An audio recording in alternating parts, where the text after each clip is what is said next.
বিয়ের দেনমোহরের টাকা পরিশোধ না করায় বিয়ের 7 দিন পর স্বামীকে ডিভোর্স দেওয়ার সিদ্ধান্ত নিল স্ত্রী। কেন এই সিদ্ধান্ত? চলুন দর্শক তাদের কাছ থেকেই জানার চেষ্টা করব। আচ্ছা, আপনাকে যে আপনার ওয়াইফ বিয়ের 7 দিন পরে ডিভোর্স দেওয়ার সিদ্ধান্ত নিল, কেন এই সিদ্ধান্ত নিল একটু বলবেন প্লিজ? ওনাকে বলছিলাম যে তোমার দেনমোহরের টাকা পরিশোধ করবো, আর প্রত্যেকটা পুরুষেরই তো কর্তব্য তার বইয়ের ঋণ শোধ করা, তার দেনমোহরের টাকাটা যেটা এটা পরিশোধ করা। এটা তো বুঝতে পারছেন তো? তো বুঝতে পারছি, দেখেন আমি বলতেছি যে একটু ঝামেলায় আছি, আর 2-4টা দিন তুমি ধৈর্য ধরো, তোমার টাকাটা আমি দিয়ে দেবো। ওটাই কি সমস্যা না?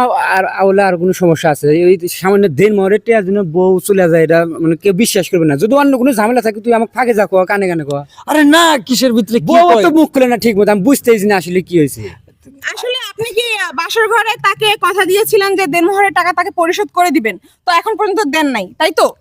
বাসর করে কথা দিছি কি আসলে কাবির নামায় তো উল্লেখই থাকে যে যথারীতি যে সময় দেনমোহরের টাকা দিতে হইব। তো আমি ওই সময় দিতে পারি নাই, তো ওনার কাছ থেকে একটু সময় নিছি, উনি সময় দিছে, কিন্তু আজকে 7 দিন না যাইতেই মনে করেন আমার একবারে সাইরা যাওয়ার বন্দোবস্ত করে তো হালাইছে। আপনি যেহেতু বুঝতেই পারতেছেন যে দেনমোহরের টাকাটা দেওয়াটা উচিত, তো আপনি কেন এখনো দিচ্ছেন না? কারণ দেনমোহরের টাকাটা 2-1 টাকা না, 3,75,000 টাকা। আমি তো আর ওনার কোনো টাকা পয়সা নিয়ে বিয়ে করি নাই। এখন মনে করেন যেটা অ্যারেঞ্জ ছিল, বিয়েতে খরচ হয়ে গেছে, এখন 2 লাখ টাকাও মনে করেন পরিপূর্ণ নাই। এখন ওনার টাকাটা তো মিলিয়ে দিতে হইব। এই জন্য বলছি যে আপনি একটু দেরি করেন, দিমু। উনি তো বুঝতেছে না, আর নিজের বড় তো আপনি করে কইতে মন চাইতেছে। 7 দিনের কি বিয়া? 7 দিনের লেগে হ্যাঁ। বিয়া করবো আইছে, সারাটা জীবন থাকবো, অসুবিধা কি? 1 মাস পর দিন, 10 দিন পর দিয়ে দেবো। এই আপনি 7 দিনের ছেলের মধ্যে বাবা হন? হ্যাঁ, আমি ছেলের বাবা। তো আপনার ছেলেকে যে আপনার পুত্রবধূ এই বিয়ের 7 দিন পরে ডিভোর্স দিয়ে চলে যাচ্ছে বাবার বাড়ি, তো এটার মতামত আপনি কি বলতে চান? এগো ফ্যামিলিটা মনে হয় লোভী জাতের, বুঝছেন? এই কারণে 7 দিনে একটা মহিলা কিভাবে স্বামীর থেকে দিব? স্বামী তো বলছে আমি 4-5 দিন পর দিয়ে দেবো, ওইটা মানতে পারে না। তাহলে এই মহিলা কিভাবে সংসার করবো কোন?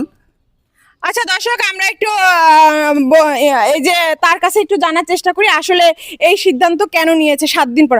আচ্ছা আপু, আপনি যে বিয়ের 7 দিনের মাথায় যে এই যে আপনার হাজবেন্ডকে ডিভোর্স দেওয়ার সিদ্ধান্ত নিলেন, এটা আমাদের একটু বিস্তারিত খুলে বলবেন প্লিজ? বাসর রাতে উনি বলছে আমাকে টাকা দিবে, ঠিক আছে, মানে দেড়মোহরটা দিবে, বলছে আমি দিয়ে দেব। তাহলে পরের দিন হলো, সকাল হলো, বললাম আমার দেড়মোহর দাও। এমন করতে করতে কয়দিন হলো? 7 দিন। 7 দিন হয়ে গেছে, এখন পর্যন্ত আমার দেড়মোহরের টাকাটা হাতে আসে নাই। অতএব সে যে আরো কয়েক বছর পরে যে দিবে এমন কোনো নিশ্চয়তা নেই। আর 100 বছর পার হয়ে গেল আমার মনে হয় পাবো না। এজন্য আমি ওনার সাথে সম্পর্ক করবো না। এই যে কাপড় চোপড় গুছাইছি, এখন চলে যাবো।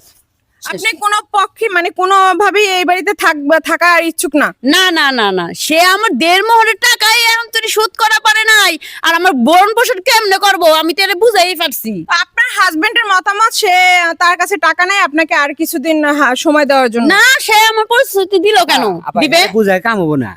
এর কাছে জামার থেকে দেনমোহরের টাকাটার দাম বেশি। যা বুঝতেছি, অবশ্যই আমার হক, তাহলে এক কাম ওটা করি, আমার আমার হক। স্বাস্থ্য ভাই যেহেতু ওর কাছে 2 লাখ টাকার মতো আছে, আর আমি কিছু গোছায় তোমার দেনমোহর টাকা দিয়ে, ওই যে তুমি কাঁচি দিলা থাকি একটু ছাপড়া তুলে দিয়ে, আমার ভাই আর একটা নিয়ে থাকবে নি। আরে হুন, ওইটা না, আসলে এটা তো নইলে বুঝছি। কথাবার্তাই তো ভালো কেউ লোকে প্রেম প্রীতি করে। আচ্ছা আপু, আপনাদের যে দেনমোহরের টাকা এটা কত, মানে আপনাদের যে দেনমোহরের টাকা এটা কত টাকা? জি, আপনাদের দেনমোহরের টাকাটা কত টাকা? 3 লাখ টাকা। 3 লাখ টাকা। 3.5 লাখ টাকা। তো এই টাকাটা না দিলে আপনি আজকেই চলে যাবেন? হ্যাঁ, আমি চলে যাবো। তো ইনি কে হন আপনার? খালা। আচ্ছা, আপনি কি আপনার মেয়েকে নিতে আসছেন? হ্যাঁ, টাকা না দিতে নিয়ে যাবো। আচ্ছা তাহলে ওনার কাছে এত টাকা নাই, তাহলে উনি বিয়ে করলো কেন? আচ্ছা দর্শক, এখানে মানে তারা কঠোর সিদ্ধান্ত নিয়ে ফেলেছে, তাদের মেয়ে এখানে আর রাখবে না, তারা তাদের মেয়েকে নিয়ে যাবে।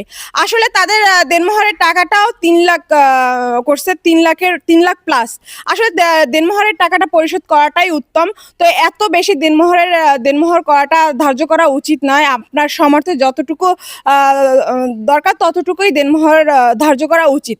তো দেনমোহরের টাকাটা পরিশোধ করাটাই উত্তম। তো আপনারা অবশ্যই আপনাদের দেনমোহরের টাকাটা পরিশোধ করার চেষ্টা করবেন, আর দেনমোহরের টাকাটা অবশ্যই সীমিতর ভিতরে রাখবেন আপনার সামর্থ্য অনুযায়ী। তো এই ভিডিওটা শুধুমাত্র আপনাদের উদ্দেশ্যে বানানো হয়েছে, আপনাদের বিনোদন এবং আপনাদের কিছু শিক্ষা দেওয়ার জন্য। তো আমাদের ভিডিওটা যদি ভালো লাগে অবশ্যই লাইক, কমেন্ট, শেয়ার করবেন। আশা করি ভিডিওটা ভালো লেগেছে। আল্লাহ হাফেজ।